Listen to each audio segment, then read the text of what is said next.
Chers amis, bien le bonjour. Il y a eu du changement dans mon portefeuille. Je vais vous expliquer ce que j'ai fait, pourquoi je le fais. Moi, je ne suis pas resté tranquille.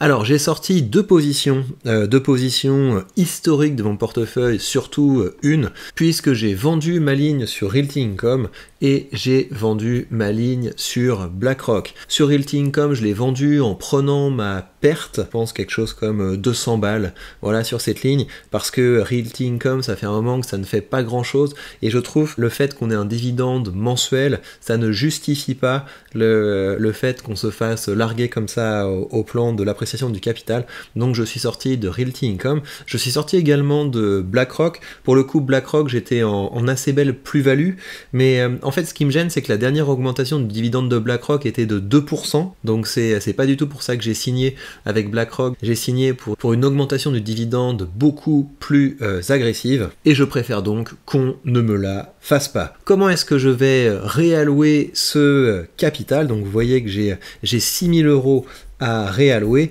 Eh bien, je vais faire quelque chose que je fais quand je considère que j'ai fait un mauvais stock picking, parce que Realty Income, je considère que c'était un assez mauvais stock picking, et que BlackRock, c'était également un assez mauvais stock picking. Ce que je vais faire, c'est que je vais réallouer ce capital dans mon ETF du monde entier, parce que c'est pour moi l'ETF le plus pénible. Rien que de le voir, ça me fatigue, mais il se trouve que c'est un ETF qui performe bien, et là vous avez vraiment la grande sécurité. Et pourquoi est-ce que j'ai envie d'avoir cette grande sécurité? Parce que ce que je vous ai dit, c'est que ma stratégie pour les 10 prochaines années, ça va être d'investir massivement dans le Nasdaq. Je parle du nouvel argent, hein. Le nouvel argent qui va arriver va venir massivement dans le Nasdaq, donc on est sur un produit qui est peut-être plus dynamique et peut-être un petit peu plus agressif, et avec cet ETF monde, on se couvre quand même pas mal. Donc je vais mettre la moitié de l'argent que j'ai généré dans cet ETF monde, donc ça va être moins rigolo du point de vue des dividendes, mais avec ça, on devrait quand même préserver notre capital. Et ce que je vais faire avec l'autre partie de l'argent, c'est que je vais re-rentrer dans Michelin, parce que, vous le savez, ma stratégie à partir de maintenant, ça va être de me constituer des cartouches mensuelles, avec d'une part l'argent des dividendes, mais avec par ailleurs l'argent des primes d'options. Et Michelin, ça fait partie de ces entreprises de qualité, assez stable, qui devrait me permettre de toucher des primes d'options tous les mois et de remplacer donc le dividende mensuel que me payait Realty Income, mais avec la perspective de bénéficier sur le long terme d'une plus belle appréciation du capital. Là, je vous ai mis les deux entreprises, vous voyez la performance depuis 1 an, là vous voyez la performance depuis 5 ans, et on va donc commencer par faire ça. On va acheter notre ligne sur Michelin, on va vendre une option derrière, et ensuite on mettra le reste de l'argent dans notre ETF. On a donc notre ligne sur Michelin, et ce qu'on va faire, c'est donc de vendre une option. L'option qu'on va choisir, c'est celle à l'échéance de février, et on va prendre celle à 33. Donc ce qu'on a fait, c'est qu'on est rentré sur Michelin, et dans la foulée, on a vendu une option pour 23 €, et ces 23 € en fait, c'est plus que ce que me versait Realty Income par dividende mensuel. Ça veut dire qu'en termes de cash flow, je vais pas perdre sur ce portefeuille, et on va maintenant faire l'achat le plus déprimant, à savoir mettre ce qui nous reste dans l'ETF du monde entier. On peut en acheter 28. Voilà donc l'état de mon portefeuille aujourd'hui. Chacune joue son rôle dans son portefeuille, que ce soit de me verser du dividende, que ce soit de préserver mon capital, ou que ce soit de me permettre de vendre des options. De l'autre côté, j'ai des ETF qui sont là pour apporter de la stabilité, et qui sont là également pour me garantir une croissance de mon capital sur le long terme.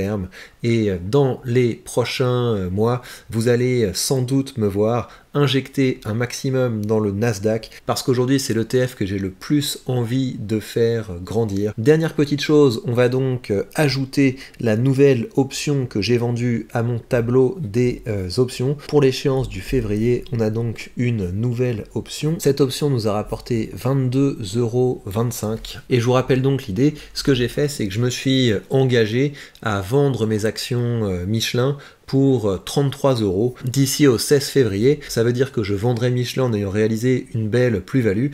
Et en attendant, c'est un petit peu comme si j'avais amélioré mon coût moyen d'achat. De toute façon, je vous tiendrai au courant de la suite. Il me reste à vous rappeler que si vous voulez commencer à investir avec un courtier qui vous donne entre les mains tous les leviers de la liberté financière, acheter des actions partout dans le monde, acheter des ETF aux meilleurs frais et pourquoi pas vendre des options pour augmenter votre rendement, eh bien tout ceci se passe avec le lien que vous avez sous cette vidéo, mon lien affilié, et grâce à ce lien affilié, vos premiers frais de courtage vous seront remboursés à hauteur de 100 €. Oui, et je précise encore une chose, quand vous voyez ça, ce portefeuille avec cette partie action, avec cette partie ETF et avec cette partie option, vous pouvez vous dire, ouais, c'est quand même assez compliqué, je ferais quand même mieux de mettre tout mon argent dans un ETF capitalisant. Pourquoi pas, hein, ça peut être une très bonne stratégie, mais si vous voulez, moi, tout le sens de ce que je suis en train de faire sur cette chaîne, c'est d'essayer de tester un hedge, d'essayer de tester une manière de battre le marché. Et donc vous le voyez, les ETF, je les utilise pour que ce soit la partie stable de mon portefeuille, mais je les utilise également comme des benchmarks. Et donc quand je décide d'avoir une action à dividende en portefeuille, je vais toujours vérifier qu'elle est bien surperformante par rapport à un ETF distribuant. C'est ça un benchmark. Hein. Un benchmark, c'est quelque chose qui est investissable. C'est quelque chose dans lequel vous pourriez décider d'investir à la place si vous vous rendez compte que ça vous permettrait d'avoir de meilleures performances. Et pour les autres, les entreprises que j'ai qui sont plutôt orientées croissance, à savoir Apple et Microsoft, eh bien c'est pareil. Je vais les comparer par rapport au Nasdaq pour être bien sûr que le fait d'avoir sélectionné des entreprises particulières, c'est quelque chose qui permet de faire mieux que le marché. Et outre cette dimension stock picking, ce que je fais avec les entreprises que je sélectionne pour pouvoir vendre des options dessus, ça participe également de ma volonté d'avoir une stratégie qui me permet d'avoir un edge, à savoir un avantage par rapport au marché. Et de toute façon, on verra bien à la fin de l'année si ça a été une bonne idée, hein, parce que vous le savez, je documente la performance de ce portefeuille, je prends différentes mesures, j'avais mesuré la performance en 2023,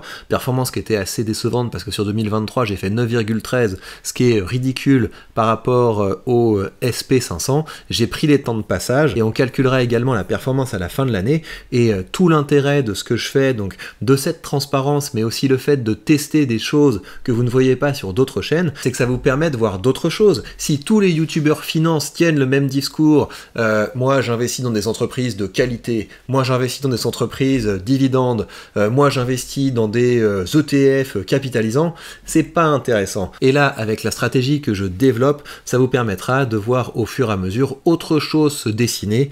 Et c'est pour ça que j'ai créé ces deux nouveaux formats, à savoir le format de la cartouche mensuelle et le format du challenge option, parce que vous allez voir que cette stratégie qui vous paraît peut-être un peu compliquée à première vue, vous allez voir que ça va s'affiner au fur et à mesure et vous verrez bien ce qu'elle vaut sur le long terme. En tout cas, moi j'y crois, je pense qu'au fur et à mesure, je vais me constituer un avantage comparatif par rapport au marché et de toute façon, on prendra toutes les mesures pour le vérifier. Pour plus de contenu exclusif, vous le savez, ça se passe sur la page Patreon. Je documente une autre aventure d'investissement avec une autre manière d'investir dans le portefeuille alpha. Vous avez également ma série Entreprendre pour investir plus, où je vous montre comment je gère un side business pour avoir plus d'argent à investir.